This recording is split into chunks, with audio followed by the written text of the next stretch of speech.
آپ دیکھ رہے ہیں گمٹی چرچ ٹی وی۔ کلام مقدس میں سے تلاوت سنیں گے۔ مقدس مرکز کی معرفت لکھا گیا انجیلی بیان، اس کا 6واں باب اور اس کی 14ویں آیت مقدسہ سے۔ نئے عہد نامے میں مقدس مرکز کی معرفت لکھا گیا انجیلی بیان، اس کا 6واں باب اور اس کی 14ویں آیت مقدسہ سے۔ کلام اقدس میں یہ لکھا ہے، اور ہیرودس بادشاہ نے اس کا ذکر سنا کیونکہ اس کا نام مشہور ہو گیا تھا، اور اس نے کہا کہ یوحنا بپتسمہ دینے والا مردوں میں سے جی اٹھا ہے، کیونکہ اس سے معجزے ظاہر ہوتے ہیں۔ مگر بعض کہتے تھے کہ ایلیا ہے، اور بعض یہ کہ نبیوں میں سے کسی کی مانند ایک نبی ہے۔ مگر ہیرودس نے سن کر کہا کہ یوحنا جس کا سر میں نے کٹوایا وہی جی اٹھا ہے، کیونکہ ہیرودس نے آپ آدمی بھیج کر یوحنا کو پکڑوایا اور اپنے بھائی فلپس کی بیوی ہیرودیاس کے سبب سے اسے قید خانے میں باندھ رکھا تھا۔ مگر ہیرودس نے اس سے بیاہ کر لیا تھا، اور یوحنا نے اس سے کہا تھا کہ اپنے بھائی کی بیوی کو رکھنا تجھے روا نہیں۔ پس ہیرودیاس اس سے دشمنی رکھتی اور چاہتی تھی کہ اسے قتل کروائے، مگر نہ ہو سکا، کیونکہ ہیرودس یوحنا کو راست باز اور مقدس آدمی جان کر اس سے ڈرتا اور اسے بچائے رکھتا تھا، اور اس کی باتیں سن کر بہت حیران ہو جاتا تھا، مگر سنتا خوشی سے تھا۔ اور موقع کے دن جب ہیرودس نے اپنی سالگرہ میں اپنے امیروں اور فوجی سرداروں اور گلیل کے رئیسوں کی ضیافت کی، اور اسی ہیرودیاس کی بیوی اندر آئی اور ناچ کر ہیرودس اور اس کے مہمانوں کو خوش کیا، تو بادشاہ نے اس لڑکی سے کہا جلدی سے اندر آئی اور اس سے عرض کی، میں چاہتی ہوں کہ تو یوحنا بپتسمہ دینے والے کا سر ایک تھال میں ابھی مجھے منگوا دے۔ بادشاہ بہت غمگین ہوا، مگر اپنی قسموں اور مہمانوں کے سبب سے اس سے انکار کرنا نہ چاہا۔ پس بادشاہ نے فی الفور ایک سپاہی کو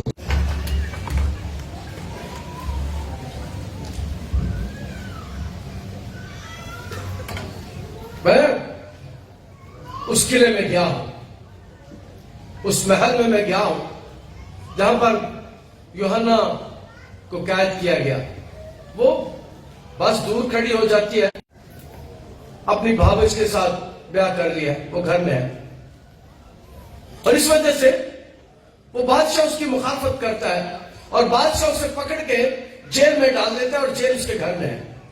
وہ کنواں اس کے گھر میں ہے، چاروں طرف محل کا کمرے ہیں، اور اس جگہ جہاں پر یوحنا کو قید کیا گیا تھا، بادشاہ بھی وہاں رہتا تھا اور سارا نظام بھی وہاں پر تھا۔ اور راستے میں جاتے ہوئے پہاڑ کے اندر جگہیں کاٹ کاٹ کر بنائی گئی ہیں جس میں سپاہی ہوتے تھے۔ اوپر تک جانا بہت مشکل تھا، تو ہمیں بتایا گیا کہ بادشاہ اسے ڈرتا تھا اور اسے گھر میں قید کر لیا، گھر والی جیل میں، اور وہ ہر روز صبح تک یوحنا اس کنویں کے اندر تھا، زبور گاتا تھا، گیت گاتا تھا، مزہ سرائی کرتا تھا اندر، اور بادشاہ چھپ کر بیٹھ کر اس کے پاس سنا کرتا تھا۔ لیکن یوحنا اس کی مخالفت کرتا ہے۔ اب یسوع کی بڑی مشہوری ہو گئی ہے۔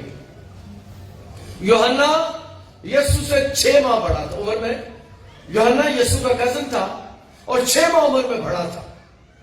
6 ماہ دنیا کا واحد وہ نبی ہے جو نئے عہد نامے کے بھی نبی ہے اور پرانے عہد نامے کے بھی نبی ہے۔ وہ دونوں عہدوں کا نبی ہے۔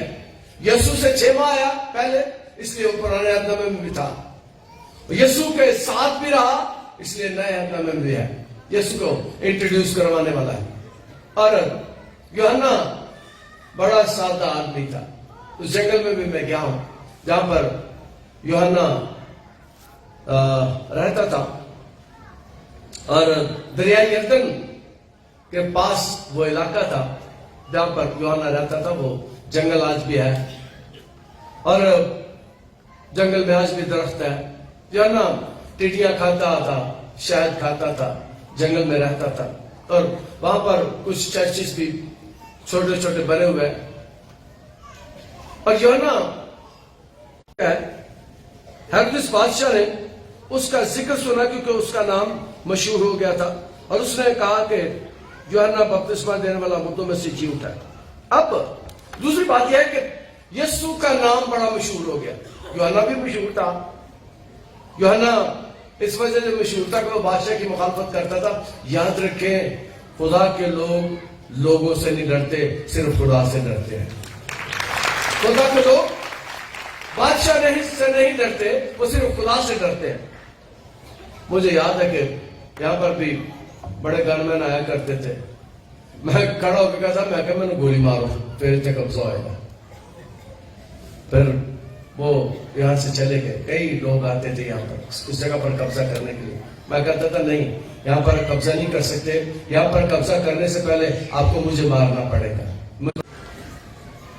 اور یہ بھی ڈرتا نہیں ہے، ڈرپوک نہیں ہے، بہادر ہے، دلیر ہے، سادہ ہے، اور یسوع کو دنیا کے ساتھ انٹروڈیوس کروا رہا ہے. بادشاہ کی مخالفت بھی کر رہا ہے. اب دوسرا یہ ہے کہ یسوع نے 6 ماہ بعد اپنی خدمت کا کام شروع کر دیا اور یسوع کی مشہوری ہو گئی. یسوع کے بارے میں کلام مقدس میں مقدس مرکز اس بات کو بیان کرتے ہیں، اور مقدس مرکز نے یہ واقعہ بڑی تفصیل کے ساتھ بیان کیا. باقی اناجیل میں، تینوں اناجیل میں اس کا ذکر ہے. مقدس بتی 14ویں باب میں بیان کرتے ہیں، اور مقدس لوکا 9ویں باب میں اس واقعہ کو بیان کرتے ہیں، لیکن زیادہ تفصیل مقدس مرکز بیان کرتے ہیں. اور بادشاہ کہتا ہے کہ میں نے تو مروا دیا ہے یوحنا کو، اور یہ یوحنا جی اٹھا ہے، ایلیا جی اٹھا ہے، یہ کوئی نبی جی اٹھا ہے، اور اس کے وسیلے سے معجزات ظاہر ہوتے تھے، اس کے وسیلے سے عجیب کام ظاہر ہوتے تھے. اور یاد رکھیں، آج کے کلام میں سے اگلی بات آپ کے ساتھ رکھنا چاہتا ہوں کہ جتنے بڑے معجزے یسوع نے کیے دنیا میں کوئی اور کر ہی نہیں سکا. جتنے بڑے کام یسوع نے کیے دنیا میں کوئی اور نبی ایسا نہیں کر سکا. کون ہے جو مردے زندہ کرتا ہے؟ صرف میرا یسوع ہے، جو یوحنا کو قبر سے کہتا ہے باہر آ جا، اور یوحنا اٹھتا ہوا باہر آ جاتا. وہ یار کی بیٹی پر ہاتھ رکھتا ہے تو یار کی بیٹی زندہ ہو جاتی ہے. کون ایسا کرتا ہے؟ کون ایسا کر سکتا ہے؟ اس کے معجزات کے وسیلے سے، اس کے کاموں کے وسیلے سے دنیا کو پتہ لگ گیا یہ ایسی ہستی ہے جو بدلوں کو جھڑکتا اور ڈانٹتا ہے، اور دنیا میں اس سے پہلے ایسا نہیں ہوا تھا. اس کی تعلیم 10,000 بھوکوں کو روٹی کھلا دیتا ہے. باقی دنیا میں کوئی ایسا فرد نہیں ہے جو کسی کو کہا چلو روٹیاں دو. وہ بڑے بڑے معجزات کرتا ہے اور اس کی مشہوری ہو گئی ہے دنیا میں. فلسطین میں اس کی مشہوری ہو گئی ہے. لوگ پریشان ہو گئے. اور یاد رکھیں کہ جب بھی معجزات ہوتے ہیں لوگ پریشان ہو جاتے ہیں، لوگ اس سے ڈرنا شروع کر دیتے ہیں. اس کے بارے میں بات سے وہ دوبارہ بھی آیا. اور کب آیا؟ جب یسوع پہاڑ پر گیا تو یسوع کو ملنے کے لیے آیا. چونکہ وہ زندہ آسمان پر اٹھایا گیا. میں اس پہاڑ پر بھی گیا ہوں، یہاں سے ایلیا، جہاں پر سے ایلیا آسمان کی طرف اڑا، اور میں نے وہاں کھڑے ہو کر خدا کا شکر ادا کیا کہ خدا جو کلام میرے ہاتھ میں ہے یہ سچا ہے، یہ سچائی پر مبنی ہے. جو اس پہ لکھا ہے، جو واقعہ اس میں بیان کیا گیا ہے. پال صاحب آیا چھتی چھتی پانی لے کر ٹھنڈا. میں نے کہا بوتل نہیں پیتا، میں عام طور پر بوتل نہیں پیتا. تو وہ کہتے پانی لے کے آ. اس گھر میں اور لڑکی کام کرنے والی تھی، باغے گئی گلاس بھر کے لے آئی اور سفید رنگ کا پانی اپنی طرف ڈال کے لائی، لیکن وہ سفید قسم کی دوسری تھی، ذرا پینے والی چیز تھی. کوئی وسکی تھی، کوئی وسکی نہیں تھی، کوئی وڈکا تھی. میں نے منہ میں ڈالی، میں نے کہا اوڑنے میں پیتا، اپنے میں پیتا. جب سے میں نے خدا کے ساتھ چلنا شروع کیا میں ایسے کام نہیں کرتا. اور میں نے